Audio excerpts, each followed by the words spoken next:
Good morning, students. I hope all you are fine. Today's our topic is chapter 4, class 9 mathematics, linear equation in two variables. Okay. In this chapter we have four exercise. Okay. We have four exercise. ठीक. और in this chapter we have four topics. Okay. Topic number 1, about the linear equations in two variables. Okay. Topic number 2, solution of linear equations. ठीक है. Topic number 3, graph of linear equation in two variables. ठीक है. और topic number 4 is equation of line parallel to the X axis and Y axis. This is the fourth topic. So we have 4 exercise and we have 4 topics. So in the NCERT the exercise 1, exercise 4.1 cover this topic. Exercise 4.2 will cover this topic, and exercise 4.3 will cover topic number 3, and exercise 4.4 cover the topic number 4. Okay. Now today we discuss about the topic number 1, linear equations. What do you mean by linear equations? Linear equations means which show graph in a linear way. ठीक है. which show a linear graph. ठीक. linear equation are those equation which graph is a straight line or a linear graph. Okay. This graph show the graph of linear equation, but when we talking about the linear equation in two variables. Okay. So we have a definition from the book. Now moving on the definition. An equation of the form of ax plus by plus c. Okay. Where a, b and c means a, b and c are real numbers. Real numbers क्या होते हैं बेटा? Real numbers होते हैं आपके जो ऐसे numbers जो नंबर लाइन पे क्या किया जा सकें, रिप्रेजेंट किया जा सकें. ठीक है. रियल नंबर वो होते हैं जो आपकी नंबर लाइन पे रिप्रेजेंट किए जा सकें. ओके. सच दैट, आगे क्या कह रहा है? Such that A and B are not both zero. मतलब A does not is equal to zero और B also can not equal to zero. ठीक है. ना तो ए की वैल्यू आपकी ज़ीरो हो सकती है, ना तो बी की वैल्यू ज़ीरो हो सकती है. इस इक्वेशन में अगर आपकी ए और बी की वैल्यू ज़ीरो हो जाएगी तो आपकी linear equation in two variable नहीं कहलाएगी. ठीक है. आगे बढ़ते हैं. A and B are both are zero is both are not both are zero is called a linear equation in two variables. ठीक है. क्या क्या कंडीशन बेटा बताई गई? सबसे पहली condition, linear equation in two variable कैसे होगी? A X plus B Y plus C के जनरल फॉर्म में होगी. This is its general form. ठीक है. It is general form of linear equation in two variable. ठीक. और कंडीशन क्या दे रहा है? कंडीशन ये दे रहा है कि ए एंड बी आपके ज़ीरो नहीं हो सकते. ठीक है. ए और बी की वैल्यू आपकी ज़ीरो नहीं हो सकती है. और ए बी सी यहाँ पे तीनों ही क्या है? रियल नंबर्स हैं. मतलब ए बी सी की जगह ए की जगह आपका कुछ भी हो सकता है, -1 2 3 1 2 ऐसे कुछ भी. बी की जगह भी आपका कुछ हो सकता है, ज़ीरो छोड़ के कुछ भी हो सकता है. सी की जगह आपका भी कुछ हो सकता है. ठीक है. This is the constant part. This is known as coefficient. This is known as coefficient. आपने अर्लियर चैप्टर्स में पढ़ रखा है.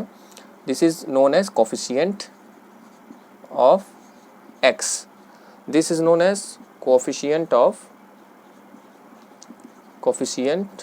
of y. ठीक. and this term is known as constant term. This term is known as constant. ठीक. Now talking about y a does not is equal to 0. ठीक है. and y b does not is equal to 0 for the linear equation in two variables. ठीक है. Linear equation में ये आपके zero हो सकते हैं, बट टू वेरिएबल्स के केस में ये ज़ीरो नहीं हो सकते. चलिए चेक करते हैं इसको. Let's check it. Now we consider a linear equation in two variable. A X plus B Y plus C is equal to 0. This is the linear equation in two variable. Put A is equal to 0, ठीक है।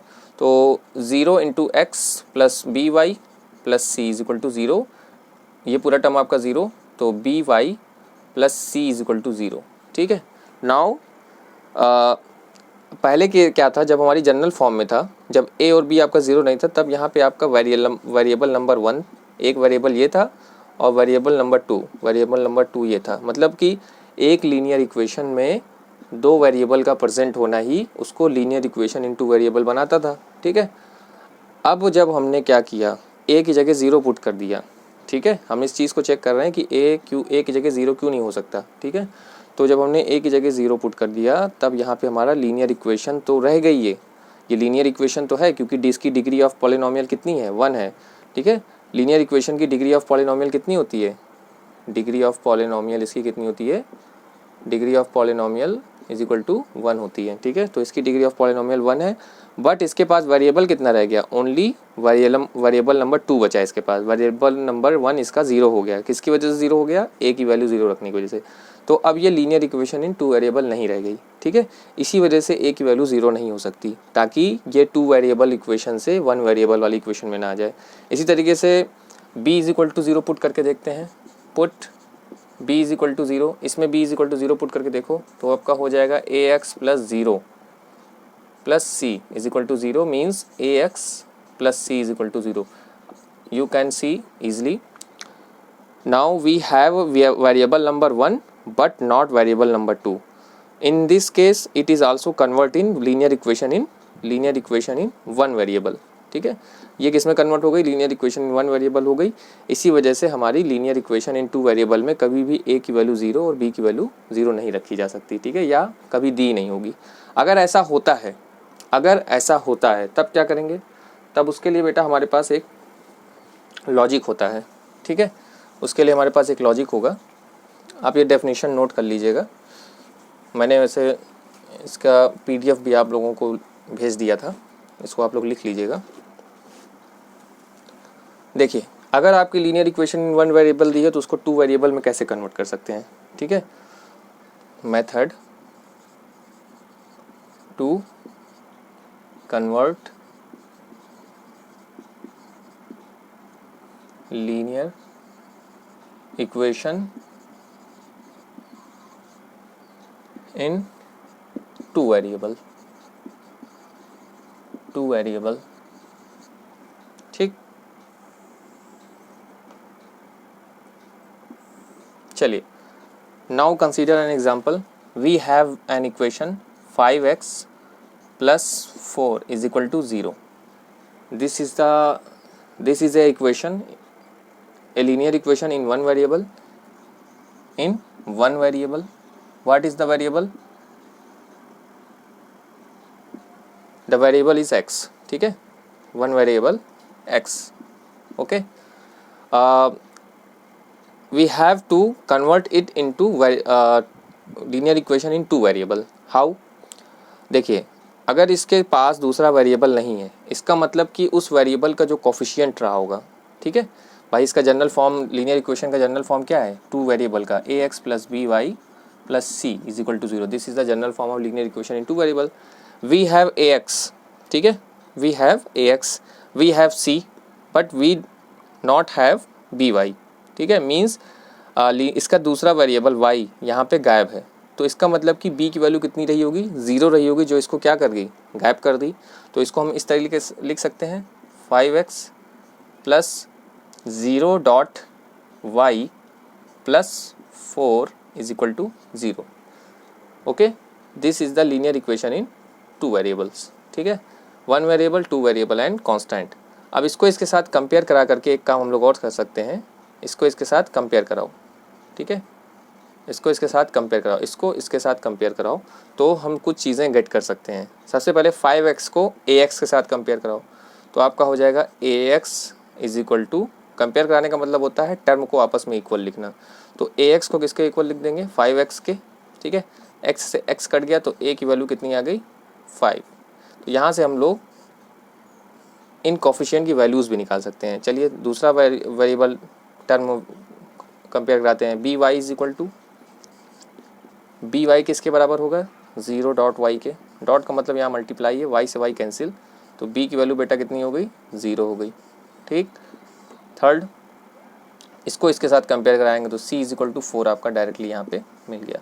तो यहाँ पर हमने दो चीज़ें सीखी। पहला तो क्या कि linear equation in one variable को हम लोग किस तरीके से linear equation in two variable में कन्वर्ट कर सकते हैं और उनसे क्या निकाल सकते हैं, उनके कोफिशिएंट की वैल्यूज़ भी निकाल सकते हैं।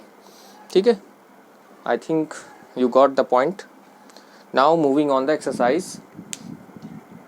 4.1, नोट इट डाउन।